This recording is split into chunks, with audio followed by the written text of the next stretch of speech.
Assalamualaikum warahmatullahi wabarakatuh. Kembali lagi dengan saya di channel Santri Deso. Saya di sini akan berbagi pengalaman kepada teman-teman sekalian. Pengalaman diawali dengan obrolan, yaitu dimana dulu saya pernah mempunyai teman. Dalam obrolan itu sama teman saya ya, obrolan teman, dia dulu sempat bertanya sama saya, ya teman akrab ya, nanya sama saya, bro, saya mau nanya, katanya Gusti Allah itu adil. Nah, adilannya di mana? Nah, ini pertanyaan-pertanyaan bagi teman-teman atau seseorang yang sedang merasa kebingungan atau yang sedang merasa resah mengenai kehidupannya, mengenai masalah ekonomi, karena ekonominya belum stabil. Nah, biasanya timbul pertanyaan-pertanyaan dalam hati ataupun timbul pertanyaan seperti ini kepada teman yang lainnya. Tapi ini juga ada pertanyaan dari teman saya, ya pertanyaannya juga seperti itu. Bagaimana keadaan bagaimana kalau Gusti Allah itu membuat semuanya menjadi kaya atau semuanya dibikin miskin semua. Nah, ini pertanyaan-pertanyaan yang timbul, kenapa Gusti Allah itu nggak adil, atau bagaimana Gusti Allah itu keadilannya itu seperti apa, tidak dibuat sama rata saja. Nah, ini timbul pertanyaan-pertanyaan dari teman-teman yang biasanya kalau lagi istilahnya ya belum mapan dalam hal ekonomi, jadi timbul pertanyaan seperti ini. Ini juga pertanyaan dari teman saya. Nggak tahu teman saya juga sekarang lagi ngapain. Dia jauh dari tempat saya berada, mungkin dia sedang beres barang dagangannya ya, nggak tahu lagi ngapain. Nah, sekarang saya untuk menjelaskan atau menjawab pertanyaan itu, saya nggak bisa jawab. Pengalaman saya sendiri yang saya rasakan untuk menjawab pertanyaan itu nggak bisa jawab. Tidak hanya pengalaman saya, ilmu saya juga tidak bisa menjawab. Ilmu yang saya dapatkan juga tidak bisa menjawab pertanyaan seperti itu. Pertanyaan keadilan Gusti Allah itu seperti apa? Sebenarnya kalau kita meyakini dengan keimanan, Gusti Allah itu sebenarnya adil. Cuman kita tidak tahu proses keadilan Gusti Allah itu kepada hambanya itu seperti apa. Proses-proses keadilan Gusti Allah itu yang sedang dilakukan, yang sedang dilaksanakan, yang sedang terjadi kepada hambanya, proses keadilan itu seperti apa kita tidak tahu. Nah, di sini saya akan menjawab pertanyaan itu tadi melalui sebuah kitab. Kitab ini di sini ada sebuah cerita mengenai keadilan Gusti Allah. Jadi bukan saya yang jawab, bukan ilmu saya yang jawab, dan bukan juga pengalaman yang saya rasakan yang akan menjawab pertanyaan itu. Tapi dari kitab inilah yang akan saya bacakan untuk menjawab pertanyaan itu, di mana Gusti Allah itu sebenarnya adil. Kitab ini namanya Hayatul Hayawanil Kubro. Pengarangnya Syekh Kamaluddin Adamiri. Ini cetakan Darul Fikr. Darul Fikr yang sudah lama ya, cetakan lama, cetakan jadul. Tulisannya juga belum tulisan komputer yang sekarang. Jadi ini saya bacakan mengenai ada sebuah cerita mengenai keadilan Gusti Allah. Darul Fikr, cetakan Darul Fikr Darul Fikr ya, jilid pertama ini ya. Di halaman 4 itu ada sebuah cerita. Saya bacakan untuk kalian semua, dan saya juga membacakan spesial untuk teman saya. Bismillahirrahmanirrahim. Anna Musa ijtaza bi'aini ma'in fi sabhi jabalin fatawaddo'a thumma irtaqo ala jabala lisolliya. Dulu itu waktu di zamannya Nabi Musa itu pernah melewati sumberan air di lereng gunung. Nabi Musa dulu pernah melewati sumberan air yang berada di lereng gunung. Mau ngapain? Ya mau wudhu, fatawaddo'a, pengen wudhu. Semua wudhu, kemudian Nabi Musa naik ke atas gunung, ya naik ke gunung untuk melaksanakan sholat. Idza aqbala farisun wa syaraba min ma'il ain. Dari kejauhan Nabi Musa melihat ada seorang penunggang kuda, ya pastinya pemuda ya. Penunggang kuda mendatangi sumberan air tadi, kemudian meminum sumberan air tadi. Wataroka indaha kisan fihi darohin. Pemuda tadi, penunggang kuda, meninggalkan di samping sumberan air tadi, meninggalkan sebuah kantong yang berisikan beberapa dirham.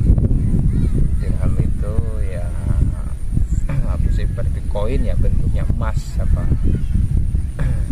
seperti perak, emas gitu ya. Faja'ahu ba'dahu ra'iyu ghanami. Kemudian setelah meninggalkan penunggang kuda tadi meninggalkan kantong di samping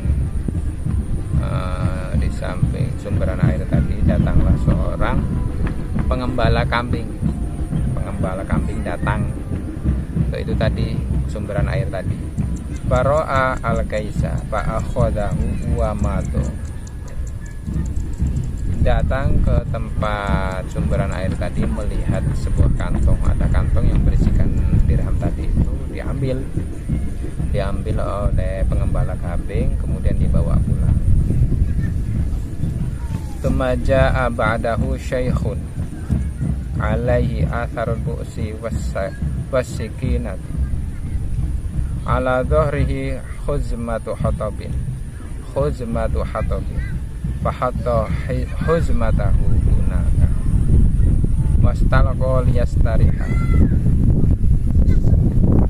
Kemudian setelah pengembala kambing tadi datang, orang tua itu dalam keadaan lusuh compang-camping ya, seperti halnya orang yang baru pulang dari kebun, seperti apa ya. Dan juga membawa pisau atau membawa golok sekarang ya, membawa golok pulang dari kebun. Yang di atas pundaknya itu terdapat seikat kayu. Kemudian datang ke sumberan air tadi itu, diletakkan kayunya tadi itu, diletakkan, kemudian senderan, orang tua tadi senderan ya untuk beristirahat, senderan istirahat. Famakana illa qalilun, enggak lama ya istirahatnya ya, bukan enggak lama ya, jadi enggak lama kemudian baru istirahat sebentar. Hatta ada al-farisu yatlubu kaisahu falamma lam yajidhu aqbala ala syaikhi yutalibuhu bihi falam yazal yadribu hatta qatalahu. Enggak lama istirahatnya, kemudian datang seorang penunggang kuda tadi. Penunggang kuda tadi itu balik lagi ke tempat yang meletakkan kantong tadi, kantong yang berisi dirham. Dicari kantongnya dicari, tapi yang ditemuinya hanya orang tua tadi, orang tua yang membawa kayu. Dicari di sekitar orang tua tadi, ditanyain mengenai kantongnya yang berisi dirham, tapi sampai tidak menemukan kantong itu. Penunggang kuda sampai tidak menemukan kantong itu. Jadi falam yazal yadribu. Jadi penunggang kuda itu malah memukuli orang tua tadi, digebukin sampai orang tua tadi itu dibunuh, hatta qatalahu. Jadi pemuda penunggang kuda tadi itu memukulinya sampai orang tua tadi itu terbunuh. Nah, di sini udah menjadi kejadian sudah jadi kejadian. Dari situ Nabi Musa melihat, yang dilihat dari Nabi Musa di atas gunung itu, kemudian berkata, faqala Musa ya Rabbi kaifal adlu fi hadhil umur. Nabi Musanya berkata, wahai Tuhanku, bagaimana dengan keadilan mengenai perkara ini, urusan ini, kejadian seperti ini, keadilan kejadian seperti ini. Kemudian Allah menjawab dengan memberi wahyu, fa'auha Allahu azza wa jalla ilaihi inna syaikha kana qatala abal farisi.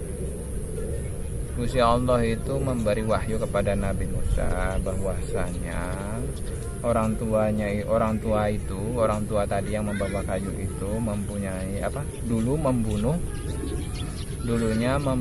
pernah membunuh ayahnya penunggang kuda. Jadi penunggang kuda ini ayahnya pernah dibunuh